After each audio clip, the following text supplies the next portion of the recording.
Hello and welcome to Author in Your Classroom from Plazoom.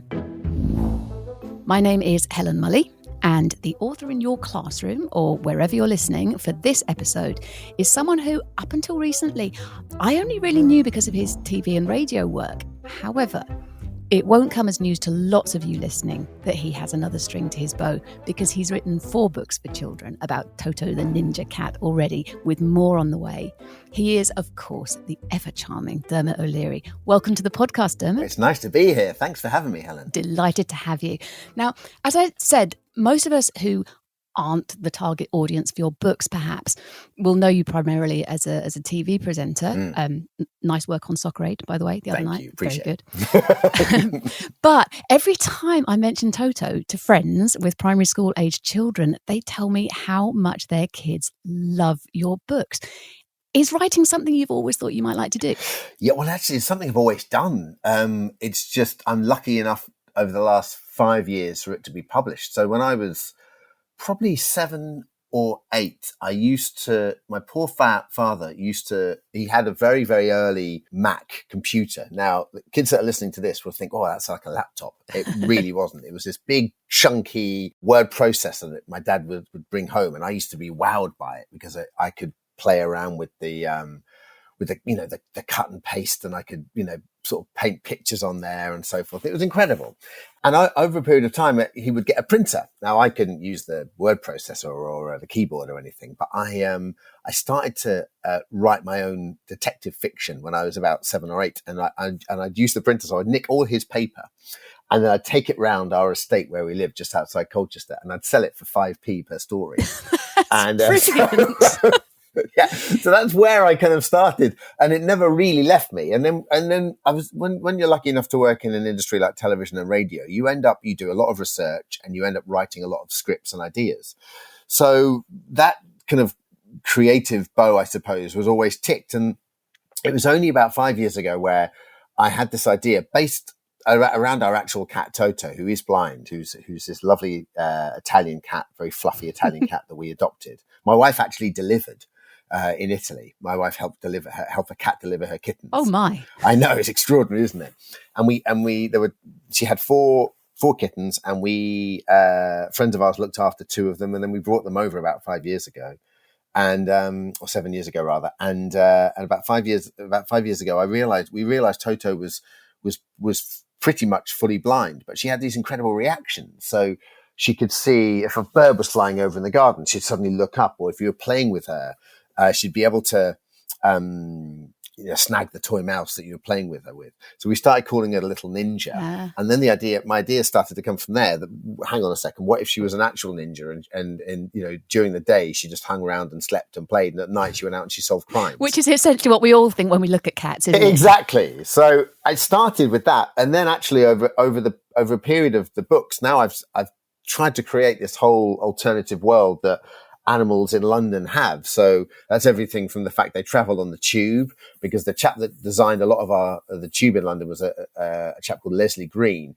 So when I started researching this, I thought, well, hang on a second, what if Leslie had a cat who I called Cornelius Green, who, whilst Leslie wasn't looking, came in and changed the blueprints and the plans. So actually there was an animal tube that got built unbeknownst to Leslie on top of the normal tube. So that's how the animals travel around.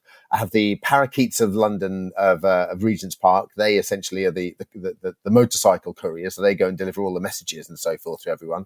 The police dogs act as the CID. So we have Sheila Snarlingfoot, who is head of the police. So all the animals kind of have their own world as well. And I've really enjoyed painting that world. When I was growing up, I grew up outside London in an Irish family, and we would come and see our Irish family in London very, very often, every sort of 2 weeks. So I fell in love with London as a city quite early, and my Auntie Angela would always play those wonderful old movies like Oliver Twist or My Fair Lady that painted that lovely Victorian picture of London, Dickensian picture of London. And that's what I wanted to pay homage to in the books as well.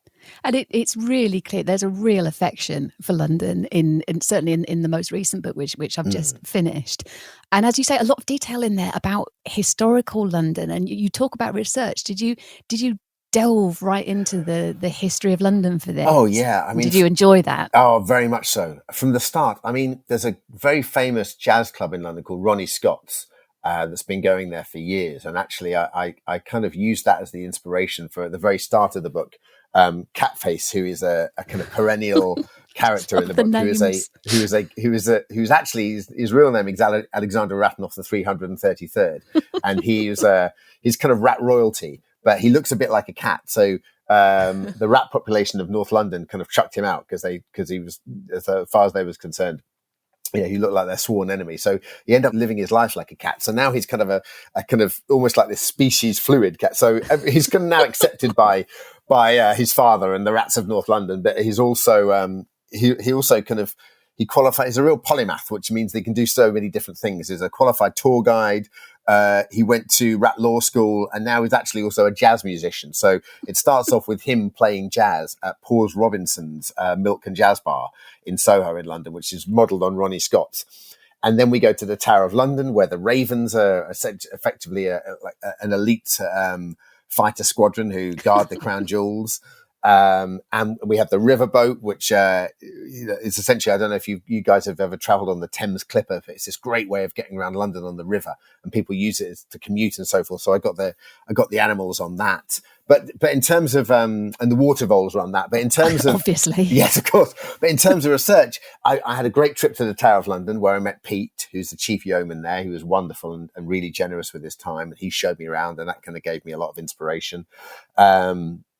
There's a terrific museum called the Museum of London, which is kind of, it's in the Barbican. So it's not really around the typical area where most of the museums in London are. Most of them are these incredible big kind of almost Gothic buildings down in Kensington. And actually the Museum of London is in the Barbican. So it's quite a new building, but it gives you a terrific idea about London through the ages, and in particular, the medieval London, which is where I start the book, because the book starts with Dick Whittington and his cat Tom, and that's where the legend is kind of born, and then through to the Victorian period, and then through to kind of the First and Second World War and how London is there. So that's a great museum.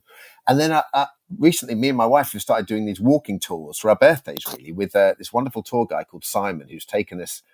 I did one on Blackfriars Bridge, which is one of the big bridges in London that separates the north and the south. Yeah. And I was able to, and that was like a theatre tour guide. So you'd start on the north and then go all the way along by the Globe Theatre. And that it was painted a really lovely picture of kind of Shakespearean London. And then we did one for my wife Dee's birthday, and we did it in Hampstead. And there's a wonderful ponds up at the very top of Hampstead. There's this pond that's kind of almost got no right to be there.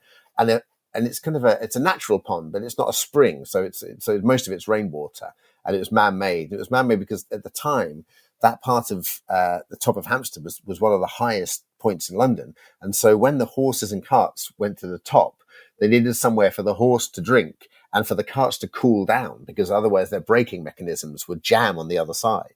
So this pond was there for the carts. And if you look at it now, so I think it's called Whitestone Pond. There's two ramps on either side where the horse and cart would go in, and that for me was terrific. So I thought it would be a great place for the crown jewels to be hidden. So it's given me a lot of inspiration. That's great. I love the way that all of those stories are woven into the Mystery Jewel Thief book. And actually, I would love it if you could read us a little bit from the book, Dermot, absolutely, and we could talk about it. So. Tell you what, let's have a little pause while you pick up your book and find the extract that you want. Yes, of course. Get your reading glasses if you need them. And then we'll be right back.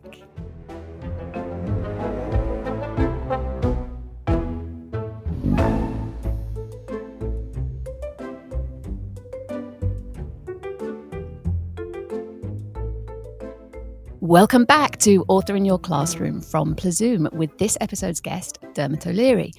Dermot, you're going to read us an extract from your newest children's book, Toto the Ninja Cat and the Mystery Jewel Thief. Perhaps you could tell us a little bit about where we are in the story before we start, to get us in the mood. So, hang on a second, I'll pick up the book. Can you hear the book? Oh, I can. Nothing like the sound of a proper book. Wonderful, yeah. So this extract is a couple of chapters into the book. So Toto, my heroine, is helping to look after the French ambassador. That's kind of her mission. It's quite a mundane mission for Toto. They're kind of helping Their friend Sheila, who's head of the police dog's out. It's a kind of diplomatic mission, so she's not expecting too much to go wrong. Looking after the French ambassador on a visit to see the crown jewels of the animal world, which is an amazing diamond collar kept safely under lock and key at the Tower of London. So if you can imagine the scene, we have Toto, we have the chief raven, whose name is Cyril. We have her brothers, Silver and Socks, who have just come along for the ride, who are kind of like her deputies. Her ninja boss, Larry's there. The French ambassador, who's a rat called Monsieur Raton Laveur, which actually means raccoon in French, but it was Nice such touch. a wonderful, I know, and he's not a raccoon, but it was such a wonderful word that I thought it's so terrific that I wanted to call him Monsieur Raton Laveur.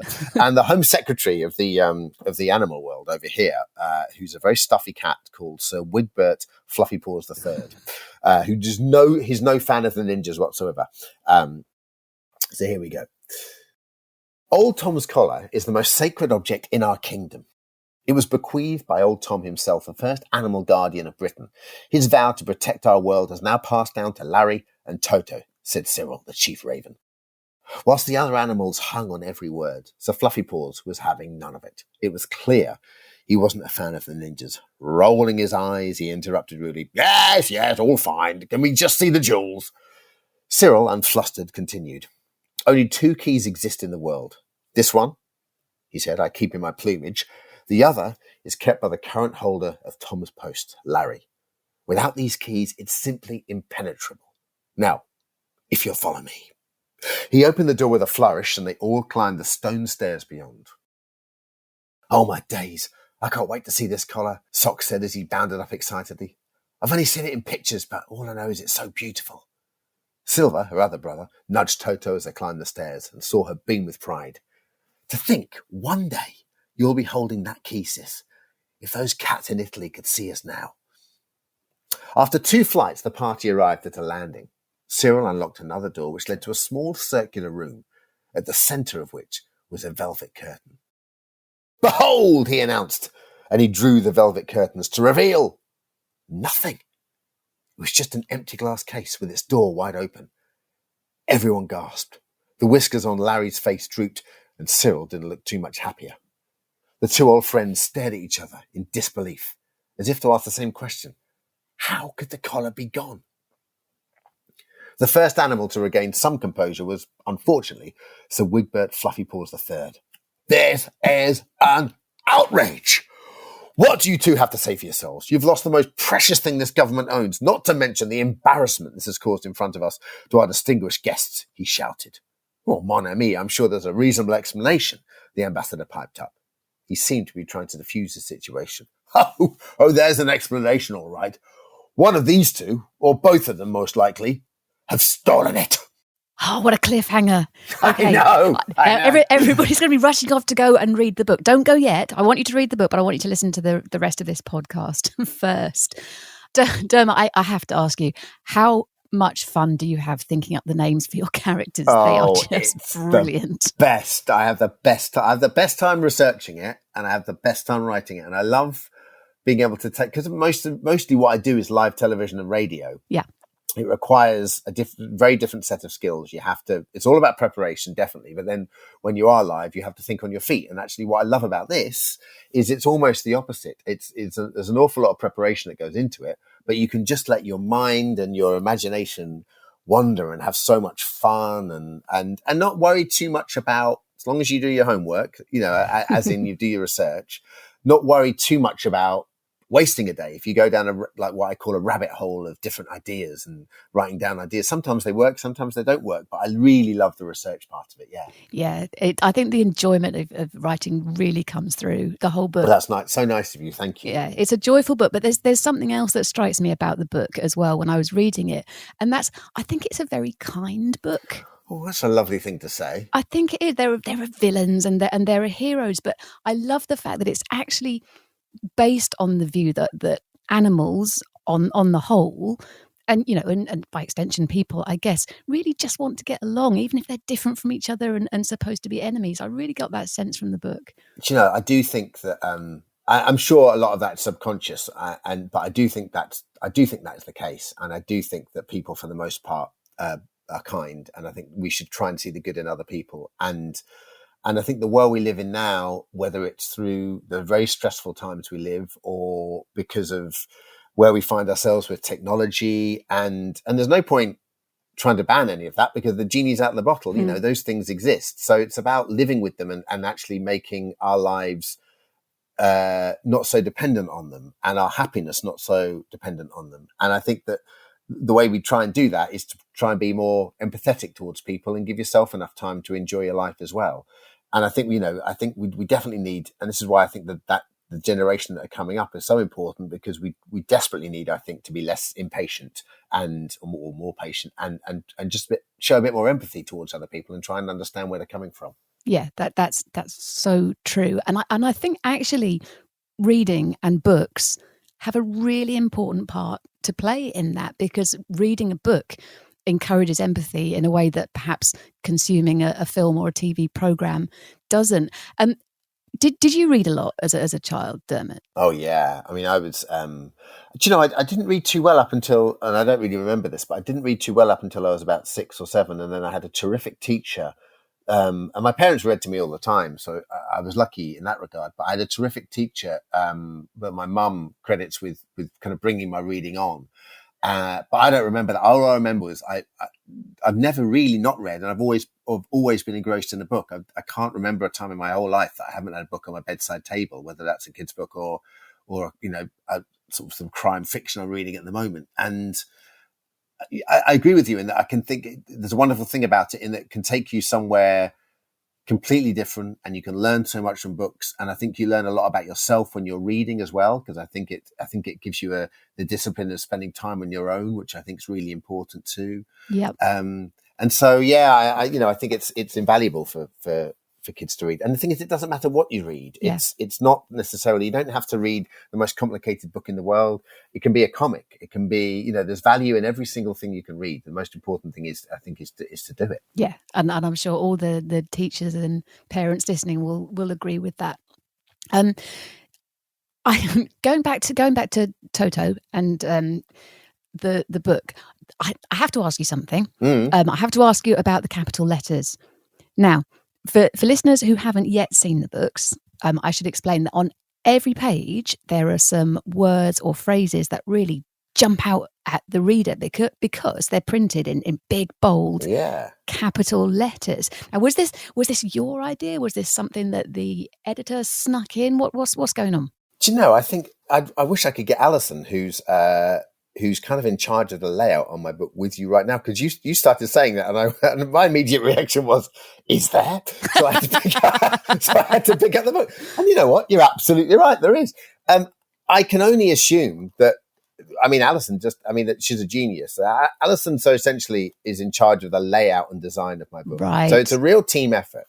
So I write the book, obviously, and my editor, Kate, I'll send it to her. Kate will then come back and say, well, I think this works and this doesn't work. And it's all suggestions. So it's up to me as to whether I take those suggestions or not. Yeah. But I tend to overwrite, and knowing that I might need to trim back a little bit, but I prefer that. I prefer it that way. And then we send it to Alison and Nick. Now, Nick East is my illustrator, who's actually a terrific author himself. The illustrations, by the way, are fantastic. He's great. They are so good. Thank you. He's brilliant, isn't he? And so I keep in touch with Nick throughout the year, really. And if there's anything that I find that might help him without meaning to tread on his toes, I send him a picture of, for example, in the second book, there's a milk bar, which is kind of like an animal pub where they go and drink milk, which is called the Sour Saucer, that I stuck on the Blackfriars Bridge in London. And I was walking past on the South Bank, and I looked across, and the tide was low, so I could see the underneath the Blackfriars Bridge. And I thought, well, I'll take a picture of that and send it to Nick, so he's got a good idea as to just the image I'm trying to conjure. And for me, Nick, actually, a lot of illustrators and authors don't really communicate, but I've got a very good relationship with Nick. So I send him pictures and whatnot, and then that he can or he, I leave it up to him as to whether he wants to use them or not as inspiration. But he just gives them an idea as to what I'm trying to write about. Yeah. And then him and Alison will then he'll do the illustrations, send them back to me, and I'll say, I think this guy needs to be a bit bigger or smaller, or if it's a new character. But for the most part, I've got so little. We're singing off the same hymn sheet so well that I've got so little I need to kind of talk to him about, because he gets the characters and he's embodied the characters as much as I have now. And I can't imagine Toto and Silver and Socks looking any different. And then Alison Padley, I'm going to name her and shame her, comes up with the ideas of where to put the illustrations. And then, as you say, these big kind of like block caps. Yeah. But I think they work. I think they do. I think they kind of pull you through. I mean, it's a fast moving book. Anyway, the action happens really quickly. And I think it kind of keeps you bouncing along from page to page. Something else that I wanted to talk about a little bit, and it goes back to what we were talking about it being a kind book, I guess, is that it's also an inclusive book. Yeah. And I know Toto is blind because in real life, Toto is blind. But what I love, because I came to the series with book 4. Yeah. So I haven't yet read the first 3. Yeah. And it was almost mentioned in passing that she was, but it wasn't a big story point. That is just who she is. Yes. And I just think that is so important in books to have characters who are perhaps, without wishing to overstate the case, who are differently abled in various ways, but it's not a massive deal. I really like that. Yeah, it's actually quite hard to write as well, because I've tried for her blindness not to define her. Yeah. So therefore, sometimes when you're writing, you'll see, so Toto turned around and saw, and I think, well, no, hang on, she didn't. Which is why Silver and Socks are such important characters, because they're essentially her sidekicks and her, yes.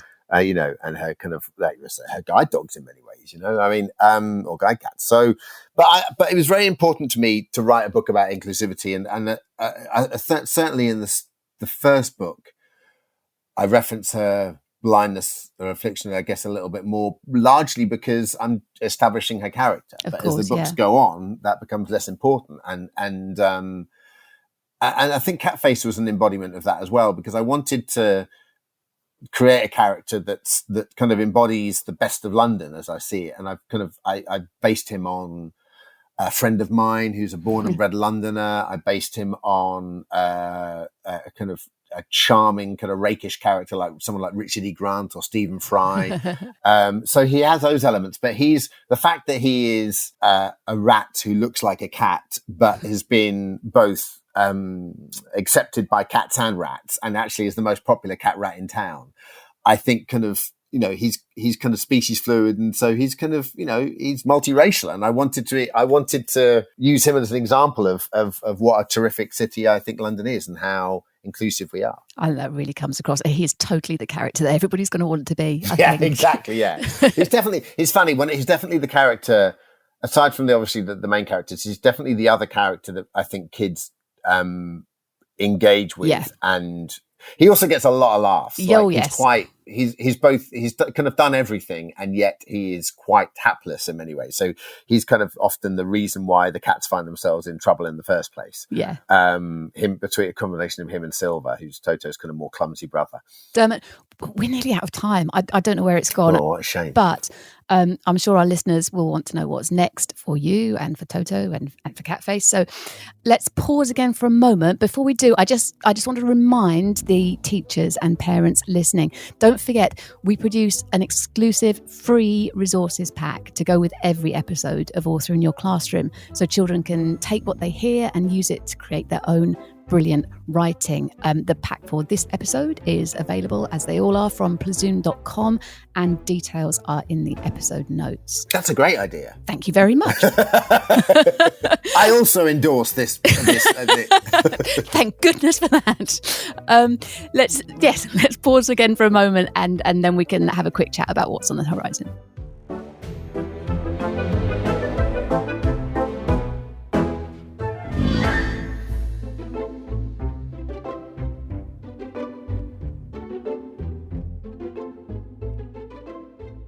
Welcome back to Author in Your Classroom from Plzoom with today's guest, Dermot O'Leary. Dermot, I'm not going to give away any spoilers, but at the end of The Mystery Jewel Thief, I think it's fair to say we're left with the impression that there are more adventures to come. Oh, yeah. So what's next for Toto and her team? Well, there's a wonderful character well, it's not for me to say is wonderful, but I love writing for it, which is called Archduke Ferdicat, who is a criminal genius who is Larry's kind of arch enemy, and yet he's incredibly charming. So it's very difficult to dislike him. And he thinks cats should be ruling the world. And the thing is, no one actually disagrees with him. Pretty much everyone agrees that cats should be ruling the world, and they do a better job than humans. But it goes against the ancient order of Ninja Cat's kind of motto, which is purrs, paws, and claws, and they're there to kind of try and keep the peace. So he shows up in the last couple of pages of this book, so he'll be definitely making an entrance again in book 5. That's brilliant. Can't wait. That's just about it for this episode, I think. But I just wondered if you had any advice that you could share with the children who are listening, of course. who they might be struggling with writing at the moment. They might be struggling with ideas. Give them some advice. I think the most important thing is when I first started writing this, I spoke to a friend of mine who's a writer, and I said, "Listen, what advice would you give me?" And he said, "The most important thing," and it's going to sound so obvious, but it really stuck with me, and it really helped me. It's just, he said, just put pen to paper. The one thing you shouldn't be doing is just thinking about it too much in your head, and putting off writing it. The most important thing is just to sit down and put your ideas down on paper. And don't worry if you don't think they're very good, or don't worry if they're not going anywhere, because by putting them down on paper, you're committing them almost to memory, and they're there then, and you can use them as a base for other work. And it may well be that you don't use that as your final idea, but you can just get a little nugget of inspiration from anything you put down. So the most important thing for me would be to just write your ideas down. And then if you've got a good idea, then just try and formulate what I call a story arc. So, a start, a beginning, and an end, and what happens in those parts of the book. And then let your imagination run wild, because you know where you're going. You know how you want this to end. So actually the fun part, what I try and do isn't to try and, I try not to plan out the book too much. I kind of have a good idea as to where I want my characters to start, where I want the crisis to come, and how I want that to be resolved. And actually the rest of it, then I have fun, and sometimes it'll come up with ideas on the spot, and sometimes I'll come up with ideas that I thought I was going to include in another book. But the most important thing I can tell anyone listening is just put pen to paper. That is brilliant advice, Dermot, and it sounds like really good fun as well.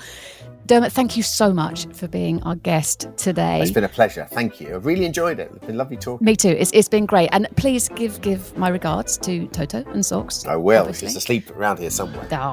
And to all our listeners, thank you for being here too. I hope you enjoyed what Dermot had to say, and that he's given you some ideas for your own writing, and that you can join us when we're back with another episode of Author in Your Classroom.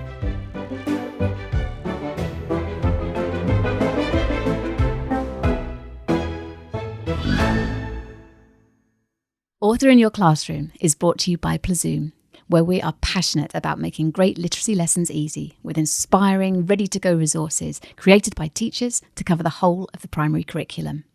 So, whether you're a teacher desperate for SATs revision that pupils will actually enjoy, a parent just as baffled by fronted adverbials as your child, or anyone looking for fun ways to keep children reading and writing during the summer holidays, we've got hundreds of brilliant ideas to explore.